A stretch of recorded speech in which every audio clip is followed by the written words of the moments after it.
Yo, what's going on, guys? It's Kevin the Tech Ninja, and today I want to make a very quick video talking about the Pixel 8.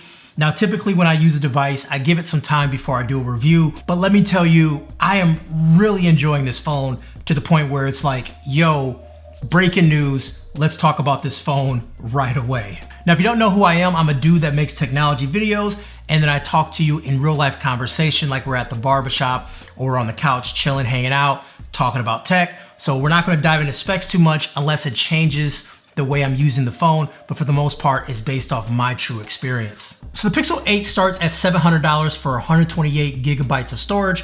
For $50 more, you can double the storage, which I definitely recommend doing. Now this phone does come in 3 different colors. You have hazel, obsidian, and then rose. Now this year, I think Google has some pretty good trade-in offers, and then you also get $200 off the watch, or you get the Pixel Buds for free. So it's definitely some good value if you do order this phone directly from Google, but this phone is $100 more expensive than last year's Pixel 7. So the first thing I wanna say is that this phone is built very well, and to me, it sits in my hand very good. Now it is smaller since it's 6.2 inches, and so that allows me to use it with one hand. And you know, I can go from the top here and then get to access to the bottom. I can do all that stuff with one hand. I don't have to use 2 hands. And then on the keyboard, when it's smaller, the keyboard to me is easier to be more accurate. Or I can swipe with one hand too. So I think overall this size is like one of the perfect sizes for phones for most people. Now this display is a high refresh display, so that means you get buttery smooth animations. When you're scrolling and doing anything on the phone, it should definitely feel very smooth just the way it moves. And that's one of those specs that are in the background. You don't think about it, you're just using the phone. You're like, yo, this is smooth. Everything is moving very well. That's because the refresh rate is pretty fast, and then you have a very good processor.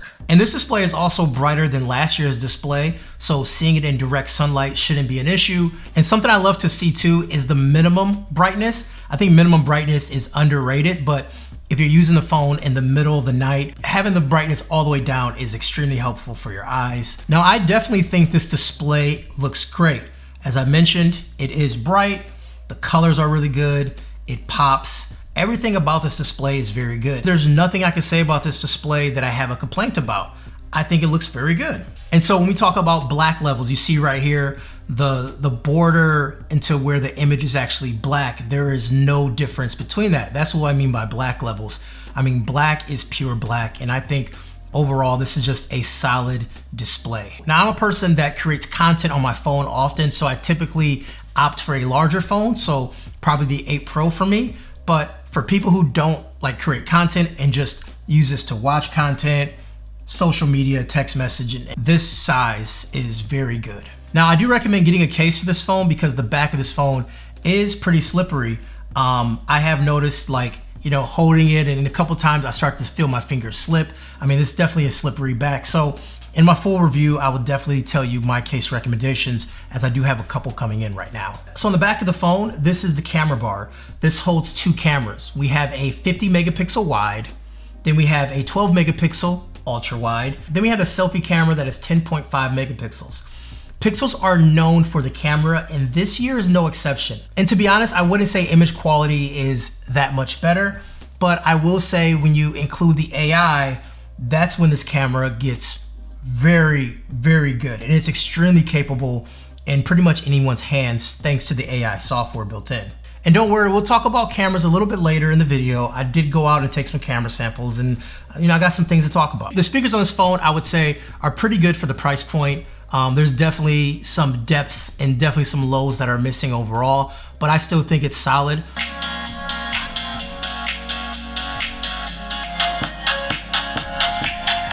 Now, Google's whole idea about a phone is it being helpful and predict what's coming next. And in my opinion, no one does it like Google. Now, we've all seen Google call screening, right? Where someone calls you and then you can tell your phone to pick up the call for you, and it requests them to tell you what the call is about. And then from there, you can decide if you want to answer or if you don't want to answer. Now it takes it a step further where you can actually tell it directly what you want to tell the person, and then that person can answer the question. So for example, so you don't have to answer the phone at all to actually handle that phone call. And also another one is that you can call a 1-800 number and it navigates the phone trees for you. And another example is that the voice dictation is absolutely amazing. I've been using this for quite a while now, and this is how I send most of my emails or even text messages. But what's another cool thing is that if you're a person that's bilingual or trilingual, you can start speaking in whatever language you want and it picks it up. So as far as day-to-day performance, I would say this processor, which is the G3, this is Google's third iteration of this new processor, I would say so far is holding up to my daily task. Now, I didn't get a chance to truly dive into how I use a phone every day as far as like content creation, using CapCut to edit videos, but I would say for the light gaming that I did, and also for just using the phone for general navigation, bouncing between apps, launching apps and things like that, it ran particularly fine. I had no issues with it. And I would say for 99% of people, they won't have a problem with performance. Now back to camera, Google talked a lot about video mode. They actually started off the whole segment regarding their camera on video mode. And that is one thing that Google definitely lacked behind. So I did run some video tests. So let's go ahead and check it out. Yo, front facing camera, speech enhancement turned off, this time with no background sound. It is a brisk day here. Fall is among us. Winter is coming. Okay, so this is front facing camera. This is, I would say medium to low light. The sun is now setting, but obviously I want to know what this looks like. How does it sound like? You know, Google said they're going to put the camera to the test in even the most challenging conditions. So here's a pretty challenging condition. Let's see what it looks like. So early testing, video was better than what I've seen previously from other Pixel devices, but it definitely fell apart really quickly in lower light settings. And now moving to photos, you know, the Pixel excels as expected with bright and beautiful images in daylight. And then you have these punchy details at night. This camera can stand its own against any other camera system out there, but once again, that's nothing new. But what is new is Google's AI built into the camera. We have all of our AI tools, right? We've seen these before under suggestions. We have dynamic, portrait, enhanced, color pop, all these things that can make our images look better. We've seen these before, and I think they are great tools that you should dive into. But the new one here is going to be the Magic Editor. And Magic Editor takes things to a different level. So number one, if you just hit the magic wand at the bottom, so it's suggesting that I make this photo into a portrait photo. And you can see here all the changes that is recommended, all these little examples that is recommended, right? But we could take things a step further where if I, let's say I just, I circle myself. Now I can do something where I can make myself bigger in frame and I can execute it. Now what it's going to do is use AI and actually make me bigger in the frame. So you can do things where you can move stuff around, move objects, move people around, and all those things. And then you can go by through all the examples that they have. Let's say we grab an image like this, right?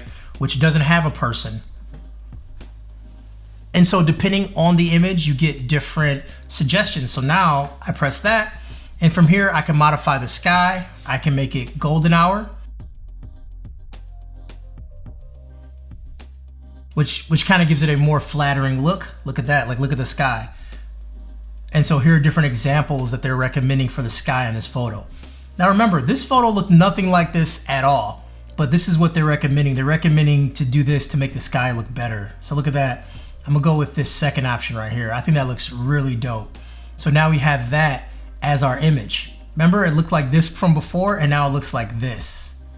That's pretty cool. And now if I press stylize, this gives us a very unique image where it just completely changes the image that we have.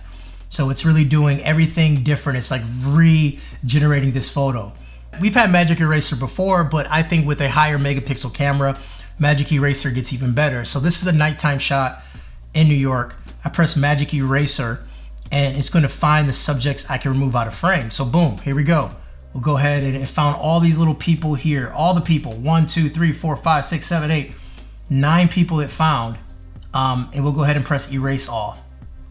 And now, boom, all the people are now erased from the photo. As a parent, there's a feature called Best Take. So let's say you're taking a group photo and one person is not smiling, the other person is making a goofy face, other person's looking the wrong way. You can select which face from the burst of photos works best for the photo, and then you have a better looking photo because you're able to grab the best face from all those shots. Unfortunately, I was not able to test it just yet, but this feature seems very promising and I will talk about it in my full review. The max charging speed is now 27 watts compared to 20 on the Pixel 7. So in 30 to 35 minutes, you should get around 50% of battery, which is enough to get you through the rest of the day. It does support Qi charging because as you can see right now, I am wirelessly charging this with a MagSafe power bank, but it doesn't have the same strength as like an iPhone. So I wonder if there's gonna be a case out there that adds magnets to it that will allow you to use these wireless battery banks better. It also has reverse power share. So if you do have, Pixel Buds or, the Pixel Watch, you can set it on here and charge that back up too. It's not really great phone to phone. I've been reviewing phones for over 10 years now, and I know it's only been a couple of days, but let me tell you, this phone has a lot of great things going for it. And I think when it's all said and done and I finalize my review and a couple of updates come out, I will say that this phone is gonna be the phone that people will compare other phones again in this price range. I'm definitely gonna put it head to head with the iPhone 15, and I'll be interested to see how this actually comes out.